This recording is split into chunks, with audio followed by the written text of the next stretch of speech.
Hi friends, എല്ലാവർക്കും എൻ്റെ ഉത്രാടദിന ആശംസകൾ. അങ്ങനെ ഓണം റിലീസിന്റെ ഏറ്റവും അവസാനത്തെ സിനിമ ഞാൻ ഇന്ന് പോയി കണ്ടു. ഒമർ ഖാൻ അൾട്ടിമേറ്റ് എന്റർടൈൻമെന്റ് ഒരു സിനിമയാണ്.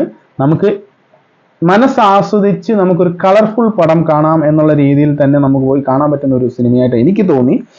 അതുപോലെ തന്നെ ഇതിനകത്ത് നമ്മുടെ പണ്ടത്തെ ഒരു റൊമാൻറ്റിക് ഹീറോ ഇമേജ് ഉണ്ടായിരുന്ന ഒരു അൾട്ടിമേറ്റ് സൂപ്പർ സ്റ്റാർ എന്നൊക്കെ നമുക്കൊരു തലത്തിലേക്ക് കൊണ്ടുവരാൻ പറ്റിയ ഒരാളായിരുന്നു നമ്മുടെ റഹ്മാനിക്കയുടെ ഒരു വൻ തിരിച്ചുവരവ് നമുക്ക് ഈ സിനിമയിൽ കാണാൻ പറ്റും. അതുപോലെ തന്നെ റഹ്മാനിക്കാന്റെ വൈഫായിട്ട് അഭിനയിച്ച ഷീലു ഇബ്രഹാം, നമ്മുടെ എബ്രഹാം മാത്യു സാറിന്റെ വൈഫാണ്.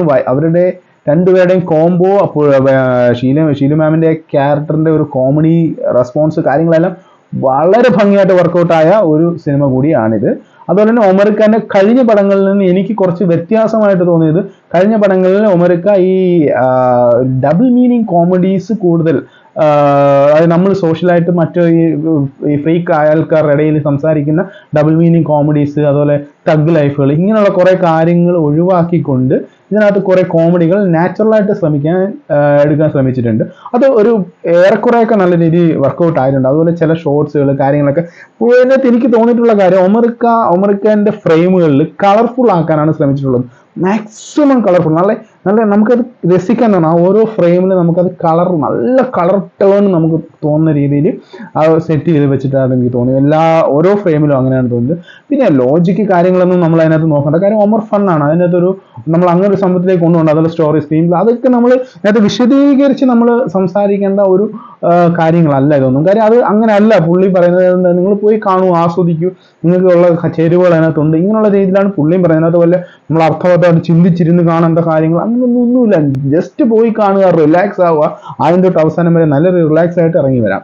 അതുപോലെ തന്നെ ഇതിനകത്ത് ബാക്കിയുള്ള കാസ്റ്റ് ആൻഡ് ക്രൂ വരുമ്പോൾ പിന്നെ ഒമർ ഖാന്റെ ഒരു കാര്യം പുള്ളിക്ക് നല്ല രീതിയിൽ ഞാൻ അക്സെപ്റ്റ് ചെയ്യുന്ന ഒരു കാര്യം എന്ന് പറഞ്ഞാൽ, പുള്ളി ഇതിനകത്ത് അവസരങ്ങൾ കൊടുത്തിട്ടുള്ള കാര്യങ്ങൾ, അതുപോലെ തന്നെ സോഷ്യലി റെലവൻ്റ് ആയിട്ട്, അതായത് ഇപ്പം നമ്മുടെ സമൂഹത്തിൽ ഉണ്ടാകുന്ന കുറച്ച് സോഷ്യലി റെലവൻ്റ് ആയിട്ടുള്ള കുറേ ആൾക്കാരെ കൊണ്ടുവന്നിട്ട് അതിനകത്ത് പ്ലേസ് ചെയ്ത് അവരെ കൊണ്ട് അഭിനയിപ്പിച്ച ഒരു റിസ്ക്, അത് ഞാൻ അഭിനന്ദിക്കുന്നു. എക്സാമ്പിൾ നമ്മുടെ ആറാട്ടണ്ണന്, അതുപോലെ മറ്റേ ആൽവിൻ ആന്റണി എന്ന് പറഞ്ഞ ഒരു പയ്യനുണ്ടല്ലോ, ഒരുപാട് ഇതൊക്കെ ഉണ്ടാക്കുന്നത്, അതുപോലെ റിവ്യൂവേഴ്സ്, അവരെല്ലാം അതിനകത്ത് കൊണ്ടുവന്നിട്ട് അവരെ എല്ലാവർക്കും ഒരു പ്ലേസ്മെന്റ് കൃത്യമായിട്ട് കൊടുത്തു. അതുപോലെ നമ്മുടെ വിഷ്ണു ജോഷി, ബിഗ് ബോസിലെ വിഷ്ണു ജോഷി ആ പുള്ളിയെ കൊണ്ടുവന്നു. അങ്ങനെ കുറെ കാര്യങ്ങൾ, മൊട്ട രാജേന്ദ്രൻ, നമ്മുടെ ഒരുപാട് എനിക്കൊന്ന് കുറച്ച് നാളായി മലയാളത്തിൽ മൊട്ട രാജേന്ദ്രനെ കണ്ട്, പുള്ളിയെ കൊണ്ടുവന്നു.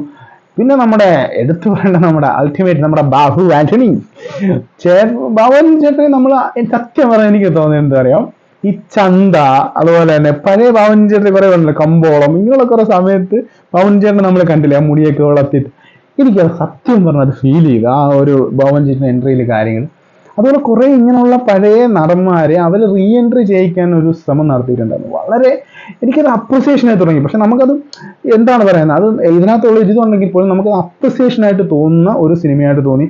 അതുപോലെ തന്നെ ഇതിന്റെ സ്റ്റോറി ഡയലോഗ് സാരംഗ് ജയപ്രകാശ് പുള്ളി നന്നായിട്ട് ശ്രമിച്ചിട്ടുണ്ട്. പുള്ളി അതിനകത്ത് കൊണ്ടുവന്ന ഒരു പ്ലോട്ട് നല്ല രീതിയിൽ ഇത് ചെയ്യാൻ ശ്രമിച്ചിട്ടുണ്ട്. കാരണം ഇപ്പോഴത്തെ റെലവെന്റ് ആയിട്ടുള്ള മയക്കുമരുന്ന് കാര്യങ്ങളെല്ലാം നല്ല രീതിയിൽ കൊണ്ടുവരാൻ ശ്രമിച്ചിട്ടുണ്ട്. പിന്നെ എനിക്ക് പേഴ്സണലി ഇതിനകത്ത് കുറച്ചൊരു ഇതെന്താണ് ഒരു നെഗറ്റീവ്, അതായത് ഒരു ബാക്ക് സൈഡായിട്ട് തോന്നുന്നത്, ധ്യാൻ ശ്രീനിവാസനെ കൊണ്ടുവന്ന് പോലീസായിട്ട് കൊണ്ടുവന്നപ്പോൾ എൻ്റെ പേഴ്സണലി എനിക്ക് എത്രയ്ക്ക് അങ്ങോട്ട് അക്സെപ്റ്റ് ചെയ്യാൻ പറ്റിയിട്ടില്ല അതിനകത്ത്. കാരണം താടിയൊക്കെ വെച്ചിട്ട് പുള്ളി നമ്മൾ വേറൊരു രീതിയിൽ കണ്ടിട്ട് ഈ ഒരു ക്യാരക്ടറിലേക്ക് വരുമ്പോൾ എൻ്റെ പേഴ്സണലി എനിക്ക് അങ്ങോട്ട് ഉൾക്കൊള്ളാൻ പറ്റിയിട്ടില്ല. അതിൻ്റെ ആ പുള്ളിയുടെ ക്യാരക്ടർ വൈസ് ആണെങ്കിലും പുള്ളിയുടെ എനിക്ക് വിനീത് ശ്രീനിവാസന്റെ ആ ഒരു ലൈൻ മാത്രം. പക്ഷെ ത്രൂ ഔട്ട് പുള്ളി തീരെ മോശമാണെന്നല്ല ഞാൻ പറഞ്ഞത്, ആ പോലീസ് ക്യാരക്ടറായിട്ട് പുള്ളി വന്നതിന് എനിക്ക് ഒരു ഇതുണ്ട്. കാരണം എനിക്ക് എന്തോ ആ ഒരു കോമഡി പുള്ളി ബലിപ്പിക്കാൻ ശ്രമിക്കുന്നതായിട്ട് തോന്നി. നമുക്കത് ആ ഒരു എക്സ്ട്രാ ഒരു ഇതായിട്ട് നമുക്ക് തോന്നി. അത് മാത്രമേ എനിക്ക് അതിനകത്ത് ആ ഒരു വിനീത് ശ്രീനിവാസന്റെ പാട്ടുകൾ തോന്നിയുള്ളൂ. ബാക്കി അജു ചേട്ടനായാലും, ടിനി ചേട്ടനായാലും, ഹരിശ്രേഷ്ഠൻ ചേട്ടനായാലും,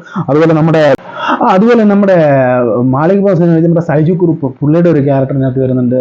അതൊക്കെ നമുക്ക് നല്ല രീതിയിൽ ഇഷ്ടപ്പെടുന്ന രീതിയിൽ തന്നെയാണ് കൊണ്ടുപോയിരിക്കുന്നത്. അങ്ങനെ തീർത്തും നമുക്ക് ഈ ഓണത്തിന് അങ്ങ് ഒഴിവാക്കാൻ പറ്റിയ പടമല്ല. നല്ല രീതിയിലൊരു വേറൊരു ജോണർ തന്നെയാണ്. ഞാൻ പറഞ്ഞ കഴിഞ്ഞ 3 സിനിമകളിൽ ഞാൻ കണ്ടു ഓരോന്നും ഓരോ ജോണറിലാണെന്ന് പറയുന്ന പോലെ ഇതും 4ാമത്തെ ജോണറാണ്. ഏത് കാറ്റഗറിയിലും നമുക്ക് പോയി കാണാൻ പറ്റുന്ന ഒരു സിനിമയായിട്ട് എനിക്ക് തോന്നി. അതായത് നമ്മളൊരു എന്താ പറയുക, നമ്മൾ നല്ല ഫ്രസ്ട്രേറ്റഡ് ആയിട്ട് ഇരിക്കുമ്പോൾ നേരെ പോയി തിയേറ്ററിൽ പോയി കാണുക, ആഹാ കൊള്ളാം, ഒരു 1-2 മണിക്കൂർ ഇരുന്ന് കണ്ട് നമുക്ക് സമാധാനമായിട്ട് തിരിച്ചിറങ്ങാൻ പറ്റുന്ന ഒരു ഇത്. അതുപോലെ തന്നെ അതിൻ്റെ മ്യൂസിക്സ് കാര്യങ്ങൾ, അതുപോലെ എനിക്ക് പേഴ്സണലി ഒരു പാട്ട് എനിക്ക് അത്ര ഇത് വന്നില്ല. കാര്യം അത് നമ്മുടെ സുലേഖ മനസ്സിൽ ഒരു പാട്ടുമായിട്ട് ചെറിയൊരു കമ്പാരിസൺ ആയിട്ട് എനിക്ക് പേഴ്സണലി ഫീൽ ചെയ്തു. ആ ഒരു ഏകദേശം ഒരേ ഒരു പാറ്റേണിൽ പോകുന്നത് മാപ്പിളപ്പാട്ടായതുകൊണ്ടായിരിക്കാം, അതെല്ലാം ഒരേ ട്യൂണിലായതുകൊണ്ടായിരിക്കാം എന്ന് എനിക്ക് പേഴ്സണലി ഫീൽ ചെയ്തു. പക്ഷെ എന്നാൽ പോലും അത് തിയേറ്ററിൽ ആ ഒരു ഡോൾബിയിൽ കേൾക്കുമ്പോൾ അത്ര ഗംഭീരമായിട്ട് നമുക്ക് ഫീൽ ചെയ്തു. അതുപോലെ രാജാതിരാജ എന്നുള്ള പാട്ട് അതിഗംഭീരമായിട്ട്, അങ്ങനെ അതിൻ്റെ ബാക്ക്ഗ്രൗണ്ട് സ്കോർ ആണെങ്കിൽ ഇങ്ങനെ ചെറിയ ചെറിയ കാര്യങ്ങളെല്ലാം നല്ല രീതിയിൽ തന്നെ എടുത്തു വെച്ചിട്ടുണ്ട്. ഇതിനകത്ത് വലിയ ലോജിക്കോ അല്ലെങ്കിൽ വലിയ നിങ്ങൾ ഭയങ്കര ഇതായിട്ട് പോയി കണ്ടു അയ്യോ അങ്ങനെ പറഞ്ഞല്ലോ എന്നിട്ട് എനിക്കിതൊന്നും കിട്ടിയില്ല, അങ്ങനെയല്ല. ജസ്റ്റ് കൂളായിട്ട് പോവുക, കാണുക. നിങ്ങൾക്കൊരു കളർഫുൾ എൻ്റർടൈൻമെൻറ്റ് ഫൺ മൂവി നിങ്ങൾക്ക് ഒമർ മുല്ലൂരിൻ്റെ ഈ പടത്തിൽ നിങ്ങൾക്ക് കിട്ടും. ഓക്കെ, ഇനി അടുത്ത ഒരു വീഡിയോ എടുക്കുന്നതിന് വരെ എല്ലാവർക്കും എൻ്റെ നമസ്കാരം. നിങ്ങൾ എല്ലാവരുടെയും സപ്പോർട്ടാണ് എൻ്റെ ഒരു വിജയം. സോ എല്ലാവരും ലൈക്ക് ചെയ്യുക, ഷെയർ ചെയ്യുക, സബ്സ്ക്രൈബ് ചെയ്യുക. Okay, by.